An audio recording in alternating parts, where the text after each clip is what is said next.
প্রিয় শিক্ষার্থীরা, স্বাগতম আজকের ভেক্টর ক্লাসে। আজকে আমরা লেকচার 3 পড়ব। লেকচার 3 তে ভেক্টর যোগ বিয়োগ নিয়ে আলোচনা করব। তো ভেক্টর যোগ বিয়োগে আমরা তিনটি সূত্র নিয়ে আলোচনা করব আজকে। তো তিনটি সূত্র হচ্ছে সাধারণ সূত্র, ত্রিভুজ সূত্র এবং বহুভুজ সূত্র। তাহলে সাধারণ সূত্র হচ্ছে, দেখো যে একটা ভেক্টরের শীর্ষবিন্দুতে যদি আমরা আরেকটা ভেক্টর স্থাপন করি, তাহলে এই দুইটা ভেক্টরের সংযোগ বিন্দু, অর্থাৎ এই দুইটা ভেক্টরকে আমরা যে ভেক্টর দ্বারা সংযুক্ত করব, ওই ভেক্টরটি হবে এই দুইটা ভেক্টরের যোগফল। ধরো এখানে এ একটা ভেক্টর এবং বি অপর একটি ভেক্টর। তাহলে এ ভেক্টরের শীর্ষবিন্দুতে যদি আমরা বি ভেক্টরটি স্থাপন করি, দেখো এ ভেক্টর এটা আর বি ভেক্টর হচ্ছে এটা, তাহলে আমরা এগুলাকে চিহ্নিত করব ও পি কিউ বিন্দু দিলাম। তাহলে প্রথম ভেক্টরের অর্থাৎ এ ভেক্টরের পাদবিন্দু থেকে বি ভেক্টরের শীর্ষবিন্দু পর্যন্ত যে সংযোগকারী সরলরেখাটি হবে, এই সংযোগকারী সরলরেখাটি হবে এ এবং বি ভেক্টরের লব্ধি বা যোগফল, এবং এই লব্ধির দিকটা হবে প্রথম ভেক্টরের পাদবিন্দু থেকে শেষ ভেক্টরের শীর্ষবিন্দুর দিকে। তাহলে লক্ষ্য করো, ওপি ভেক্টর সমান এ ভেক্টর এবং এই ভেক্টরের শীর্ষবিন্দুতে আমরা বি ভেক্টর স্থাপন করেছি কি পি কিউ। তাহলে ওপি প্লাস পি কিউ এর সমষ্টি বা লব্ধি হচ্ছে ও কিউ ভেক্টর। তাহলে ওপি সমান হচ্ছে A vector plus P Q সমান হচ্ছে বি ভেক্টর। তাহলে এ প্লাস বি সমান হচ্ছে কি ও কিউ ভেক্টর। তাহলে এখানে ও কিউটা হচ্ছে এ এবং বি ভেক্টরের লব্ধি বা যোগফল। এটি হচ্ছে কি ভেক্টর যুগের সাধারণ সূত্র। তাহলে চলো এবার ত্রিভুজ সূত্র নিয়ে আলোচনা করি। তাহলে ত্রিভুজ সূত্রে দেখো, সেম ভাবে আমরা কি করব, একটা ত্রিভুজ আঁকবো। ত্রিভুজ সূত্রটা আসলে সাধারণ সূত্রের একটা রূপ। দেখো যে ও পি কিউ, তাহলে একটা ত্রিভুজ আঁকলাম। তাহলে এই ত্রিভুজে ওপি একটা বাহু, ওপি বাহুটা বা ওপি ভেক্টরটা হচ্ছে এ, পি কিউ ভেক্টরটা হচ্ছে বি। তাহলে এই দুইটা ভেক্টরের সমষ্টি, অর্থাৎ এই যে তৃতীয় বাহু ও কিউটা হবে কি এ এবং বি ভেক্টরের সমষ্টি বা যোগফল, যেটাকে আমরা আর দ্বারা চিহ্নিত করব।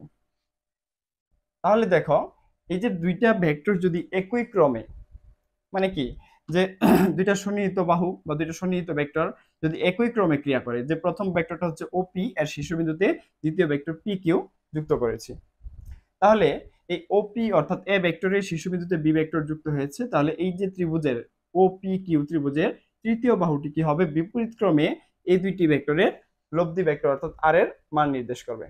তাহলে সেম আগের মতো সাধারণ সূত্রের মতো ও কিউ সমান তাহলে কি হবে বলতো, ওপি প্লাস ও কিউ। তাহলে ও কিউ সমান হচ্ছে আর ভেক্টর, ওপি সমান হচ্ছে এ ভেক্টর এবং ও কিউ সমান হচ্ছে বি ভেক্টর। তাহলে আমরা লিখতে পারি যে আর ভেক্টরটা হচ্ছে কি এ এবং বি ভেক্টরের লব্ধি। তাহলে একটা ত্রিভুজের দুটি বাহু যদি একই ক্রমে ক্রিয়া করে, তাহলে বিপরীত ক্রমে ক্রিয়াশীল ত্রিভুজের তৃতীয় বাহুটি হবে কি এই দুইটি ভেক্টরের লব্ধির মান এবং দিক নির্দেশ করবে। এটা কি সাধারণ কি ত্রিভুজ সূত্র বলে, বুঝতে পারছো? তৃতীয় সূত্রটা হচ্ছে বহুভুজ সূত্র। বহুভুজ মানে কি বহু বাহু। তাহলে দেখো অনেকগুলো বাহু থাকবে। তাহলে দেখো একটা বাহু হচ্ছে কি O P Q R S, আমরা এই কয়টা বাহু দিলাম। তাহলে দেখো ওপি একটা বাহু বা একটা ভেক্টর যার মান দিলাম আমরা এ, পি কিউ ভেক্টর দিলাম বি। তাহলে লক্ষ্য করো তো, ত্রিভুজ সূত্র অনুসারে ওপি প্লাস পি কিউ সমান কি হবে, ও কিউ না? তাহলে এই ও কিউটা হবে কি এ এবং বি ভেক্টরের লব্ধি, অর্থাৎ এ প্লাস বি। আবার দেখো ও কিউ প্লাস কিউ আর সমান হবে কি ও আর। তাহলে এই ও আরটা হবে কি এই দুইটা ভেক্টরের লব্ধি, অর্থাৎ এই এ বি সি তিনটা ভেক্টরের লব্ধি। এই ভেক্টর এই ভেক্টর লব্ধি মানে কি এ বি সি ভেক্টরের লব্ধি, এটা হচ্ছে সি ভেক্টর। তাহলে এ প্লাস বি প্লাস সি। তারপর দেখো এটাকে যদি আমরা ডি ধরি, তাহলে ফাইনালি লব্ধি দাঁড়াচ্ছে কত, A plus B plus C plus D.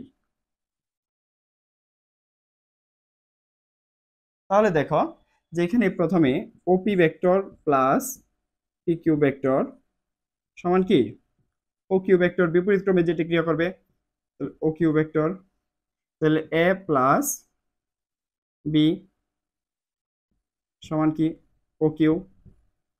তাহলে এই ত্রিভুজে দেখো যে ও কিউ প্লাস কিউ আর, ও কিউ প্লাস কিউ আর সমান কি ও আর, এই যে ও কিউ এর শীর্ষবিন্দুতে কিউ আর বসেছে, তাহলে বিপরীত দিক থেকে ও আর সমান কি হবে ও কিউ প্লাস কিউ আর। তাহলে আমরা ও কিউ বসাতে পারি, কি পেয়েছিলাম কি এ প্লাস বি প্লাস ও আর কিউ আর সমান হচ্ছে কি সি সমান কি ও আর। আবার দেখো ও আর ভেক্টরের শীর্ষবিন্দুতে আর এস বসেছে, তাহলে ও আর প্লাস আর এস সমান কি ও এস। ও আর ভেক্টরের শীর্ষবিন্দুতে আর এস সমান কি ও এস। তাহলে ও আর হচ্ছে কি দেখো ও আর সমান A plus B plus C. তাহলে দেখো A plus B plus C plus R এর সমান কি ডি, তাহলে ডি সমান হচ্ছে ওএস। তাহলে ফাইনালি ওএস ভেক্টরটা এই সবগুলো ভেক্টরের লব্ধির মান নির্দেশ করে।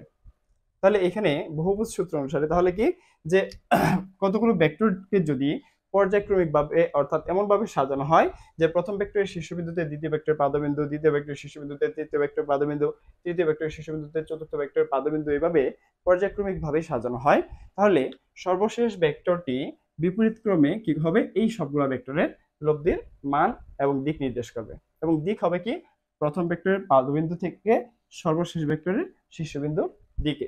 তাহলে এই ছিল হচ্ছে বহুভুজ সূত্র। তাহলে আমরা আজকে 3টি সূত্র শিখলাম, কি সাধারণ সূত্র, ত্রিভুজ সূত্র, বহুভুজ সূত্র। আশা করি তোমরা সবাই বুঝতে পেরেছো।